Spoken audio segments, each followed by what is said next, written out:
Hello everyone, this is Son and welcome to all right online library channel. आज हम start करने जा रही हैं एंशिएंट हिस्ट्री का हमारा लेक्चर नंबर 9, जिसमें हम वैदिक सभ्यता जिसे हमारी कल्चर कहते हैं उसके बारे में डिस्कस करेंगे।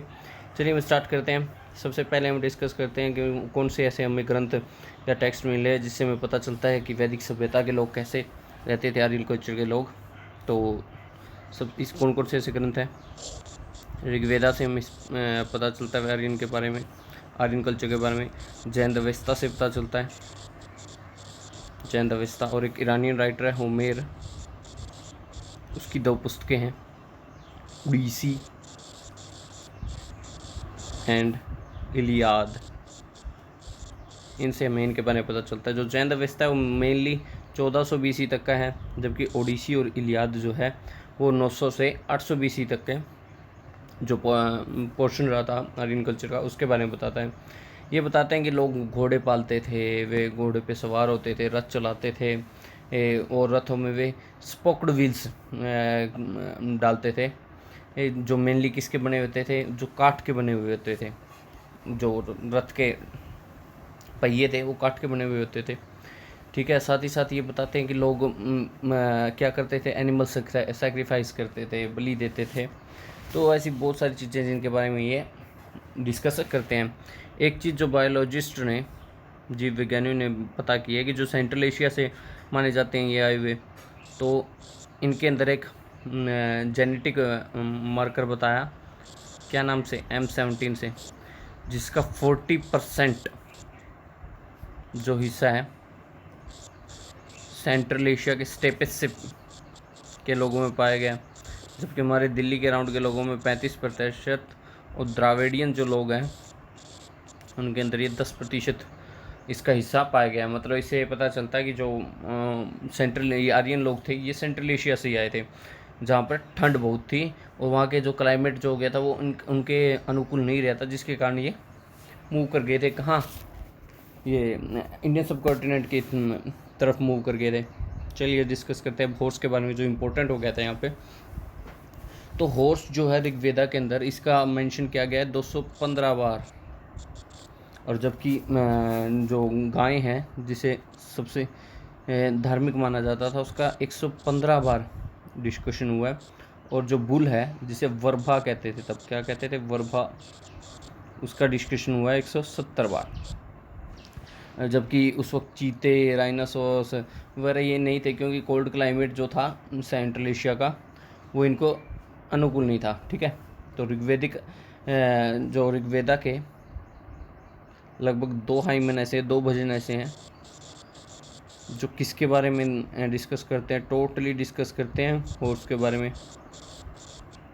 ये जो हॉर्स होते थे ये मेनली कहाँ से लेके आए जाते थे, अरब कंट्रीज से लेके आए जाते थे।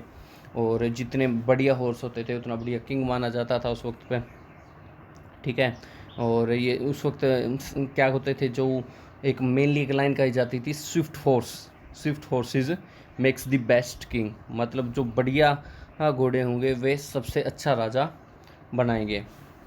सबसे ज़्यादा हॉर्सेज किस पार्ट में पाए जाते थे, ये उसी एरिया में एक रिवर है, डनाइपर रिवर, और एक वोल्गा रिवर है। इनके बीच का जो एरिया था यहाँ पे सबसे ज़्यादा हॉर्सेज पाए जाते थे। जो यूराल और ब्लैक सी का एरिया है, यूराल पर्वत जो है और उस ब्लैक सी है उसके बीच का एरिया है, वहाँ पे 6 मिलेनियम बीसी के बाद में क्या पाने लग गए थे, हॉर्सेज के सबूत पाने लग गए हैं वहाँ पे। ठीक है। इसके बाद चलिए डिस्कस करते हैं कि ये जो हॉर्सेस थे इनसे जो रथ चलाए जाते थे उन रथों की विशेषताएं क्या थी। अब क्योंकि ये लोग ये माउंटेन से आए हुए थे, जो ये सेंट्रल एशियन जो लोग थे, सॉरी, तो इन्होंने क्या किया, इन्होंने किया था 1595 बीसी में अच्छे रथ ले गए, अच्छे घोड़े ले गए, और इन्होंने किस पे अटैक किया था, इन्होंने अटैक किया था बेबीलोनिया पे। तब बेबीलोनिया के लोगों ने घोड़े को पहली बार देखा था और इन्होंने क्या कहा था, इसे ऐश फ्रॉम द माउंटेन, पर्वतों का गधा इसे कहा था। ठीक है। अब इसका साथ साथ में किस चीज़ का इम्पोर्टेंट है। अब घोड़े तो इम्पोर्टेंट थे ही, पर घोड़े को चलना किसको खींचते थे, ये रथों को खींचते थे, चैरियट को खींचते थे, जिनका बहुत बार डिस्कशन हुआ है किसके अंदर, वैदिक टेक्स्ट के अंदर, जिसमें एक मेनली एक सेक्रीफाइस दिया जाता है, वजयपेया सेक्रीफाइस। ये किससे रिलेटेड है, ये रथों से रिलेटेड है। इसके अंदर दशरथ का नाम आता है, दशरथ किंग का, जिसे कितने रथों का मालिक माना जाता है, 10 रथों का मालिक माना जाता है। जो इनके रथों के जो व्हील्स थे, जो इनके पहिए थे, वो मेनली स्पोक्ड होते थे। ठीक है, ये किस एरिया में सबसे पहले ज़्यादा पाए गए हैं, ये पाए गए हिसार एरिया में। हिसार एरिया कहाँ का, ईरान का, हरियाणा का नहीं। हिसार जो एरिया है कहाँ का, ईरान का, वहाँ पे सबसे ज़्यादा स्पोक्ड व्हील्स पाए गए हैं। 2300 BC के राउंड के पाए गए हैं। ठीक है, साथ ही साथ में यहाँ पे सिलेंड्रिकल सील के साथ छः सिलेंड्रिकल एक सील थी, ये उसके पास 6 स्पोक्ड व्हील का रथ उसके अंदर दर्शाया गया। ये कहाँ से मिला, ये भी हिसार से मिलाया गया। एक सील थी, उसके ऊपर 6 टायरों वाला रथ पाया गया। ठीक है सॉरी। साथ ही साथ जो यूराल के एरिया था, उसके साथ में जो साउथ यूराल का एरिया था, उसके साथ में एक एरिया है कोजाक्लिस।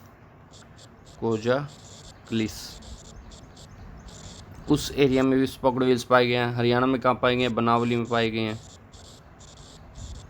ठीक है, तो ये कुछ एरिया थे जहाँ पे क्या पाए गए हैं, ये स्पोक्ड व्हील्स पाए गए हैं। इसके बाद हॉर्स के रिमेन जो थे वो हमें कहाँ से पाए गए हैं, हॉर्स के रिमेन हम डिस्कस करेंगे मेनली उन एरिया को जो हमारे लिए इम्पोर्टेंट है, बलूचिस्तान के एरिया में पाए गए हैं।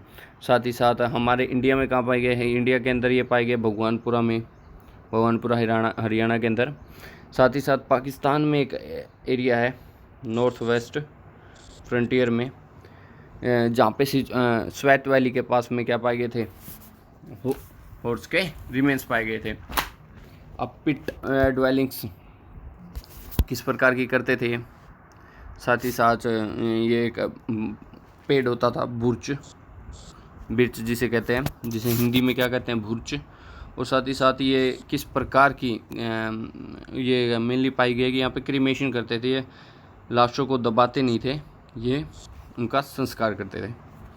पिट ड्वेलिंग्स यूक्रेन के आसपास के लोग जो थे, जो यूराल वोल्गा रीजन है, वहाँ पे यूराल वोल्गा रीजन है, वहाँ पे चौथे से और तीसरे मिलेनियम BC के राउंड, 4th से 3rd मिलेनियम BC के राउंड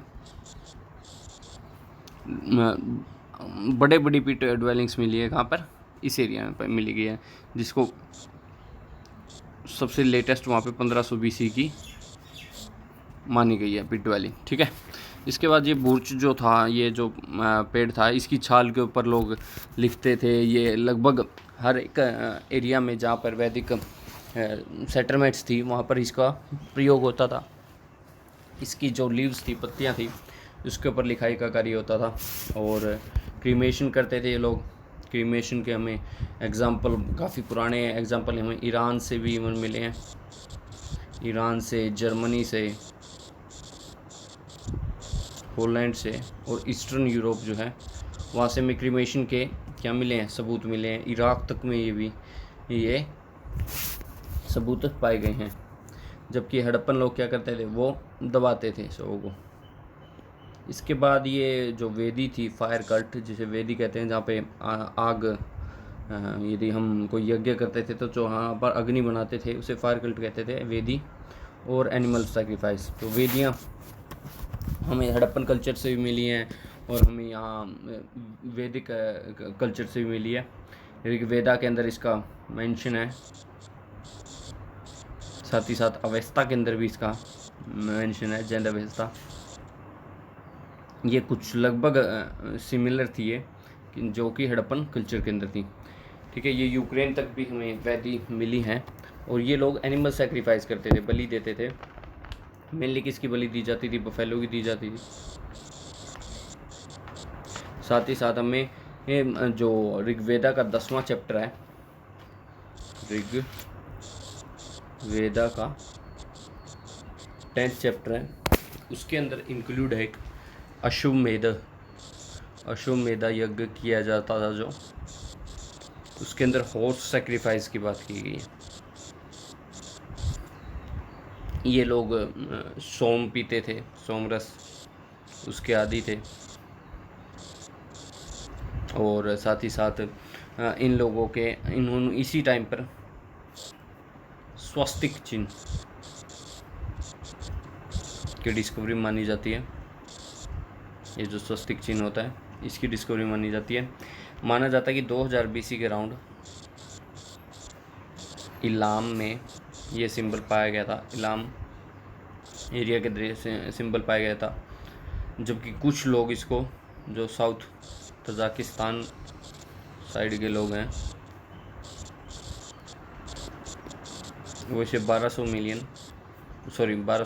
BC का सिंबल मानते हैं। ठीक है, तो ये था मेनली ये पार्ट किसका, आर्यन कल्चर का। बाकी का पार्ट हम नेक्स्ट की क्लास में कवर अप करेंगे। So if you like the video, do like, share and subscribe the online library channel. Thank you.